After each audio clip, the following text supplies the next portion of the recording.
Hello and welcome to the Excel in Retirement podcast, where we help good people make wise financial decisions so that they can excel in retirement. Your guide is David Treece, a financial advisor who shares his expertise to help you achieve greater peace of mind about your finances today and a clear blueprint for your future.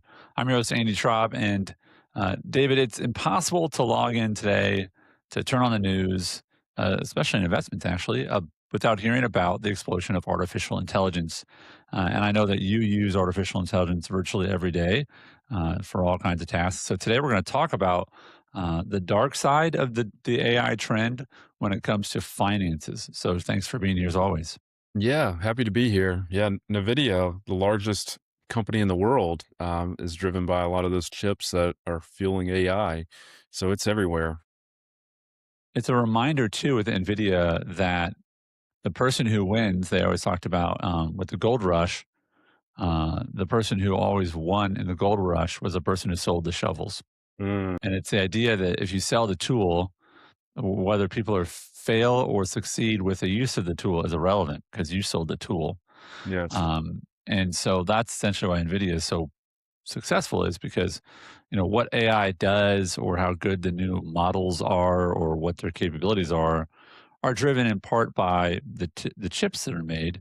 But, there's all these companies competing against each other and they all are using the same tools, the same hardware, right? Did you know where the first, here's some trivia for you. Do you know where the first discovery of gold in America was at? No idea. It was in Cabarrus County, North Carolina, where I'm from. Wow. And when I trace my ancestry back, I'm related to the family that discovered the first gold in America. Wow. Yeah. Is there a So place in North Carolina? I'm trying to figure out, like, it's like you can go looking for gold still. Like, it's not in yeah. California. So it was called the Reed Gold Mine, and you can still go look for it. It's just like a trough, where they pan for gold. They put the gold specks in there. But yeah, this kid had brought this chunk of gold back he found, and I can't remember if his name was John or the dad was John, but John, I think the dad was John Reed, and he had found this piece of gold, and they used it as a doorstop for years. Oh my gosh. And somebody came by and said, "You need to look into that," and that's where it all started at. Um, Wow. yeah, A good doorstop. good doorstop. Yeah. Yeah. That's like the ultimate antique roadshow. Right. I just use this to prop up my door. And you're like, well, you did good. So, Yeah, yeah, it's before his um, so we're going to talk about the dangers, the problems with AI when it relates to personal finance. One of the first things that in our research and preparation for today that we discovered was that there is uh, AI is famous because it is accelerated so quickly in its capabilities that it passed the bar exam and it was starting to it does and now can easily pass medical licensing tests. So it does know how to process that sort of information, but it also has a problem called drift. And drift is it answers the correctly 1 month, but as more and more information is filtered into the tool, it can hallucinate and make mistakes as it gets more information. It sort of can drift towards the wrong answers. And because it's never going to say, I did it right and then I did it and then, oh, wait, I messed up. I want to ask you, have you ever had AI make a mistake and then admit it made a mistake? Yeah, I mean, you'll tell it to do something, and then you look at the results, and you're like, that's not what I told you to do," and and then you call it out. You say, "That's not what I asked for. This is what I asked for," and it will admit that it did it. But I guess sometimes it's just the speed of trying to produce it and to keep you engaged because we know that attention spans are dwindling. We all have less and less of an attention span. And so I guess this is I don't know this to be factual, but I would assume it's prioritizing getting something out rather than ensuring the accuracy of that. When you use an AI tool, David, do you have does your tool like say it's doing things when you type in an answer or question, I should say? This is thinking, and it'll tell you how long it Yeah. thought for Yeah. afterward. and so Yeah, forth. I mean, it's one of those things though, if you ask it repetitious task to do over and over, it learns what you're asking and it does get better over time, but still you'll see these flyers that just go off to the side and you're like, whoa, where did that come from? And yeah, so I think the point here is to remember the warning that Matthew gave in the Bible where he said we should be wise as serpents, and you see a snake and they're just slowly moving around and they're going up to their prey and just figuring out how to most succinctly or successfully capture that frog or whatever they're trying to get. And that's really what we should do with AI and with anything we do in life. We should really just be wise as serpents so that we can watch out for danger and make good decisions. It's a great tool, but we need to use it properly. yeah. Another issue that people don't know about, many people don't know about, is AI. And this is so it's a layer that I think a lot of people don't understand about the danger of AI. Is AI a lot of times does not actually process all the information. It's not like it reads a book and then gives you a book report. Right. AI will actually calculate the statistically most likely next word other than reading the word. So That's if it could just take half the words and guess the next half, then that's what it will do because it's faster to do that than to actually go through the text. So it oversimplifies complex situations. So it can miscalculate because it's skimming in some sense, right? It's intelligently skimming, right? Because it's got models. But one of the issues is that when it comes to whether it's Social Security or just new tax law, it can essentially guess. I mean, it's an educated guess, but it's a guess. I mean, Stanford and USC Berkeley, they did a research on this, and they just found it again and again of the model will be wrong and then admit it's wrong, which is really fascinating, right? Yeah, I think when it doesn't admit it's wrong, it makes you angry. So it tries to diffuse the situation and tell you that it admits it's wrong. You know, it's hard to be mad at somebody when they say, "Yeah, I made a mistake." Like, Yeah. let me try to fix that. But if somebody's like, "Yeah, this is the right answer," it makes you get enraged. And so I guess that's what it's trying to prevent. That is fascinating, though. I did not know that that it's guessing like that. Yeah, and that's it's more efficient to guess, but it's not accurate. It's not as accurate, I mean, it's like watching a movie and then you kinda go, "Okay, I see where this is going. I see what's happening," but, if I can make a movie reference here, do you remember the movie The Sixth Sense with I Bruce do. Willis? Yeah, yeah. Okay. Did it trick you? You know what, man, that was so long ago. I It remember being tricked very me, confused. I remember and being very I don't feel bad for telling people this because the movie came out 25 years ago, so if you haven't seen yeah. it, that's on you. But Yeah. the main character is dead the whole movie. Right? Bruce Willis is dead, and he meets this kid who sees dead people, and Bruce doesn't realize he's one of them until very, very, very late into the movie. And I think about if I'm just watching that movie as I remember watching it because it was like, what just happened? I'm 5, 6 through the movie, and I would go, this is the whole point of the movie. In the end, it changes, right? It's got this twist. That happens all the time with data and decisions and information and law. And AI, if it's guessing the next word, is not going to catch that. I want to ask you about the flattery. They call it the flattery loop. Another term is reinforcement learning from human feedback. And the psychology is that we are hardwired to prefer validation. So, um, what's been your experience with AI and sort of flattery? Well, just yesterday, I'm negotiating a lease, and this is not legal advice. I'm not a lawyer. I'm not competent to give you legal advice, and you should talk to a lawyer. But I put this lease into a AI, and then I asked it questions about it. And then the questions that I asked it, it was giving me compliments that I was so smart or astute to be asking the questions.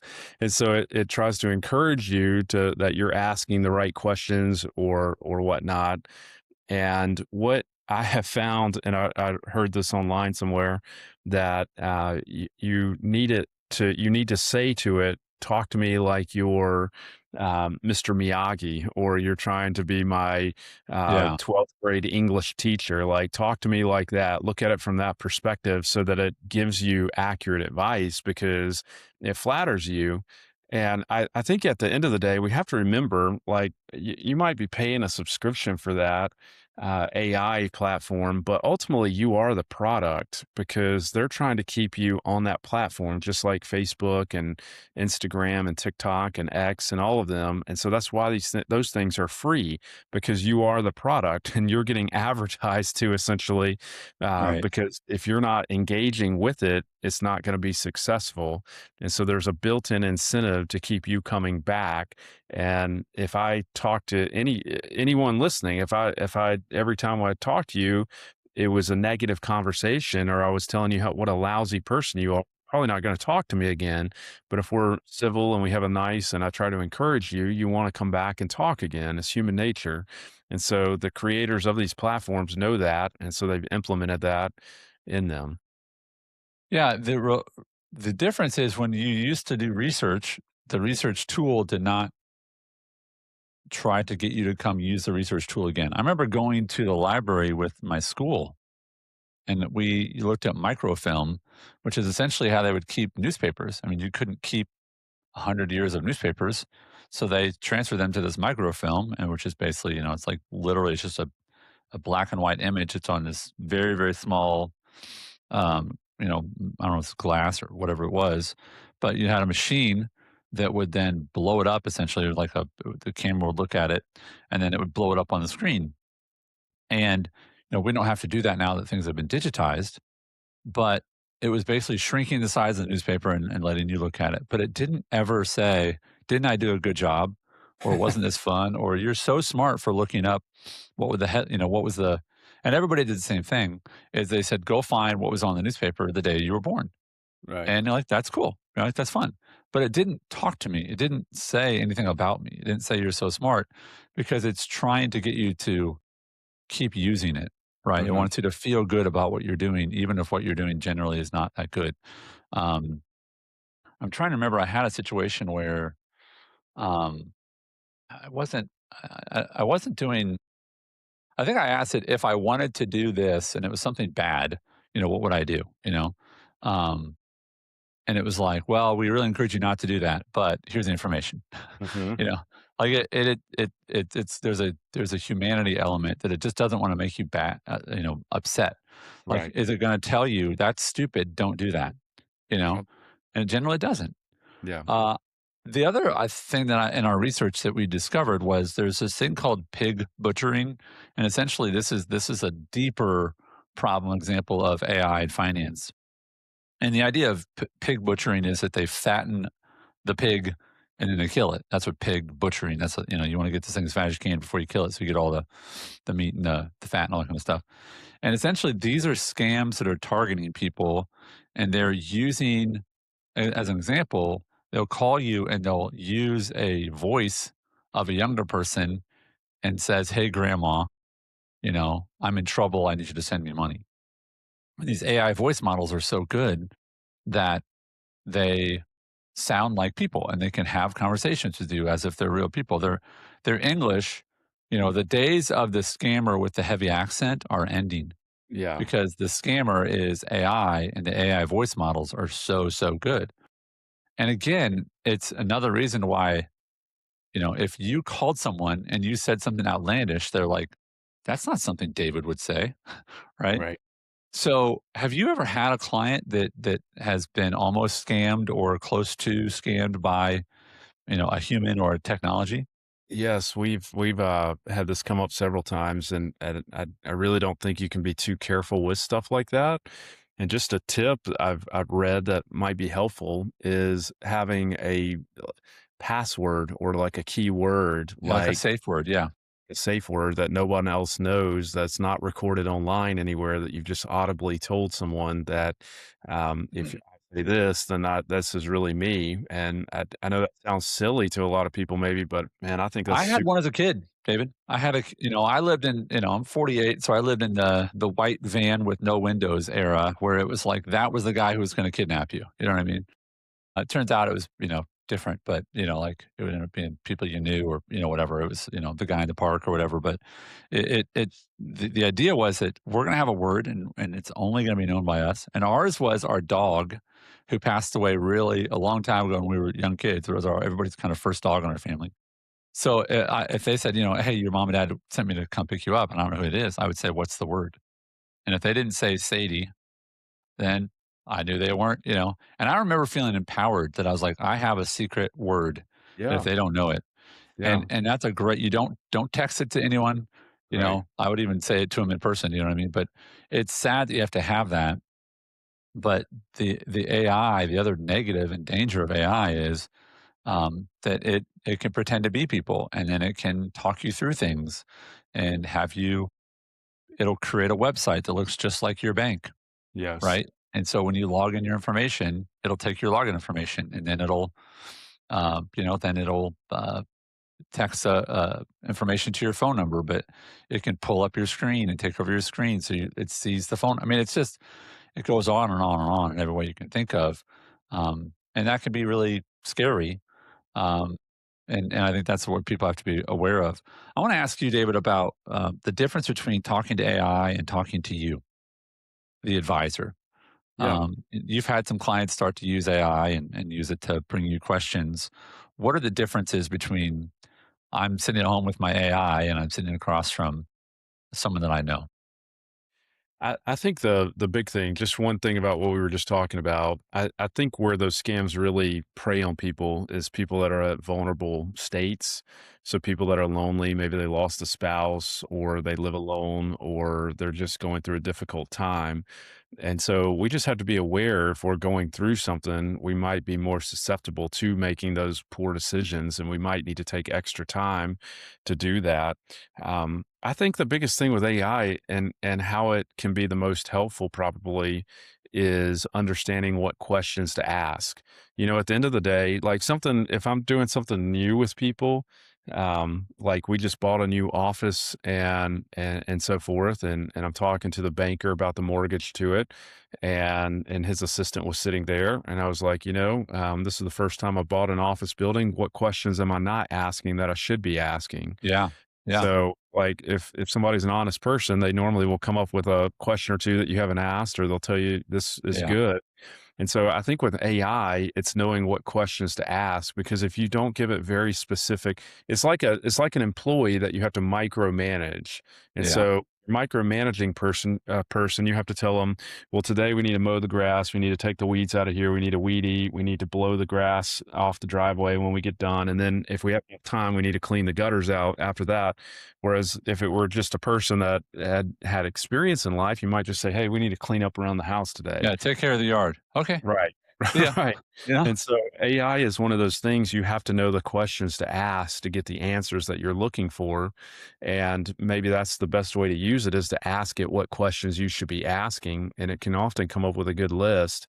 But that in my experience with folks and helping people for many years now is we just have to know the questions to ask to get the answers that we need to.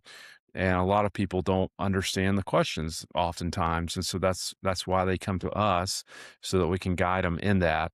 The other thing too is I think we mentioned offline before this that AI is optimizing the math. It's a genius level when it comes to math and doing hard math problems. And I don't know if you saw in the news recently that and I didn't read through this article thoroughly, but basically some math problem that stumped people for many years, AI figured out. Did you see that in the news last week? No. And I'll have to look it up. And but the point is like people were not able to solve this math problem from a human perspective, but AI has been able to solve it. And so it's just knowing the questions to ask and making sure that you're not consuming what people are calling AI slop or just stuff that it generates to keep you on the platform. Wow. Yeah. This was a 80-year-old math problem. It Yeah. was a major geometry conjecture, and I'm not even going to pretend that I know what that means. But this is an 80-year-old problem, and it solved it. OpenAI model. Um, it disproved a central conjecture and whatever. The point is They have studied a simple question within geometry, and the question itself I don't even understand. I certainly don't understand how to answer it, but the question itself is fascinating, and somehow, and it's built its brain that is AI, pulling information from everywhere. It was able to solve that, and so the point being, to David's point, it can do really amazing things, and yet at the same time, it can just make up stuff. I'll Right. share a story quickly. I'm a baseball umpire, and so I uploaded the baseball umpire to one of these chats and gave it a very specific title because then I can go ask it rule book questions. Um, and I tell it, just look at the rule book. Don't look at the web. Just look at the rule book. And there's different rule books. There's major leagues and there's little league and then there's NFHS and there's different ones. And I said, just look at this one. And I could even put a video in there of a play and then say, tell me the rule on this play. And it'll watch the video and it'll apply the rule book. Oh, that's cool. Well, it's cool until it's wrong, Okay. right? Yeah. And I asked it a question that I knew the answer to, and it got it wrong. And I said, "What?" And instead of saying you're wrong, I said, "Give me the rule you're citing." And it was like 232N. So section 2, rule 3 in that section, point 2, and then, N or whatever as an example. That didn't exist. There was no such there was a 232, you know, B and C, but I was like, "That's not," and they're like, "Oh, sorry." I'm like, "What do you mean, oh, sorry?" Like, I never went to the encyclopedia as a kid and it, like, added a page 7B that was wrong about alligators. Now, maybe it was wrong in that, like, the information we learned later, like, people used to think cigarettes were good for you. We learned that was wrong, right? Okay. It wasn't that. It was literally just, like, ghost information. And I'm like, if you can just, like, and it's because it was doing what we talked about earlier. It was guessing the next word sort of thing. It was saying, Hmm. "Oh, if there's a M, rule M, there's certainly a rule N." I'm like, "No, there isn't. Not in that section." You know? Yeah. So I'm trying to apply specific rules and discern things, and it was saying, "Oh, there's this thing." I'm like, that doesn't exist." "Oh, sorry." "What do you mean sorry? Like, your job is to be way smarter than me," you know? And so if I can do that with something sort of not as important, how much are you gonna trust it with your money, right? Mm, Which is a phrase which is trust but verify, right? You alrighty. wanna make sure you verify, and I think that's where you wanna have someone that we'll wrap up with this. Um, it's difficult to train AI on your values, right? Mm, AI is really focused on math. It's really focused on, you can tell it your values, but having someone to talk to and talk that through and understand the nuance of that, because as an example, I was watching a show recently, and it was one of those online creators that, like, tells people what to do with their money. And this girl was in not great financial situation, but she was continuing to tithe to her church. What do you think the financial analyst person told her? stop. Stop. You Yeah. cannot afford that. And Right. she said very calmly, it's a non-negotiable. I'm going to, but you could save money and then you could give them more money later on. She's like, mathematically, you're right, but I'm not going to stop, you know? Mm, So that's an example of where you're sitting across from David, and David, you might say, the calculator says this, but what do you want to do? right. Mike and Mary, you know, Right. that's why it's another danger of AI is it So, AI really just does math. yeah, on that example, I was talking to a gentleman yesterday, and he was wanting X amount of dollars off of a pot of money or a block of money. And I looked at it and said, we can do this, which was less than what he was wanting. Um, but if he would have plugged that into AI, it would have figured out how he could produce what he wanted to do, Oh whether yeah. it was the right thing to do or not. And so that is the danger. I mean, if you would have followed up with more questions and like asked it, for example, well, if I take this larger amount out, what are the pitfalls with that? It would probably come up with that.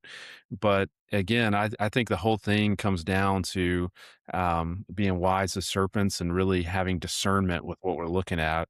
And the thing about this too is like I think the technology is evolving so quickly that Yes. it hasn't gotten to the point where like people are wanting more out of it than it's capable of doing, which one day it'll probably be able to do a lot better at these things we're discussing.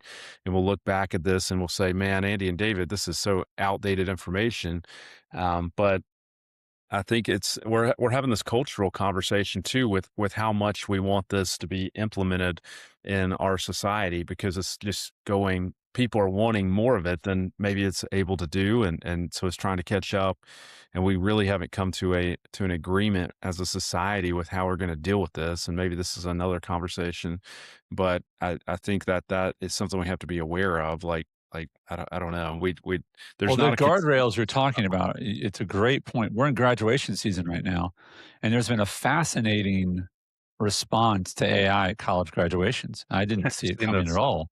yeah And the response is all these kids, not all, a lot of those students who used AI to get to that point, which is to graduate, they use that tool to help them learn. Some would say cheat, but others can just learn, right? They're learning models and there's learning management systems. But they use the tool and they like the tool, but they don't like the idea that that tool would make them unemployed. So when graduation ceremonies are talking about AI, people are booing. And the reason is because they're like, hey, I don't mind it as a tool, but I don't want it to replace me. Right. yes And again, that's the relationship with the AI. You know, I think people should use and like AI, but the idea that I'm going to hand over all of my savings and life insurance needs and investment ideas to a tool that apologizes to me because it makes up random stuff. Yeah. Nope. Yeah. No, thank you. Right. There's still a level of discernment you have to have, and that's where Scripture tells us to be wise. Yes. So yeah. Yeah, So the our other next episode, we're going to talk about positive things, but mm, I'll give about AI. Well, I'll give you the last word. one more negative, I was just listening to Michael Kitces. He's a he you I'm sure you're aware of him, Andy, but he, talks about advisor development, and he was talking to another advisor, and they were talking about AI and some of the pros and cons, and one of the points that they brought up that I had never thought about is if advisors are gutting their staff to optimize for AI, there's not going to be anybody there to take care of these clients in 15 or 20 years. For example, I learned the business working for my dad as an assistant, and I was very much a gopher for a couple years, just kind of sitting there like an apprenticeship learning. But I couldn't be where I'm at today had I not heard like these client conversations that I was just listening to and how to talk with folks.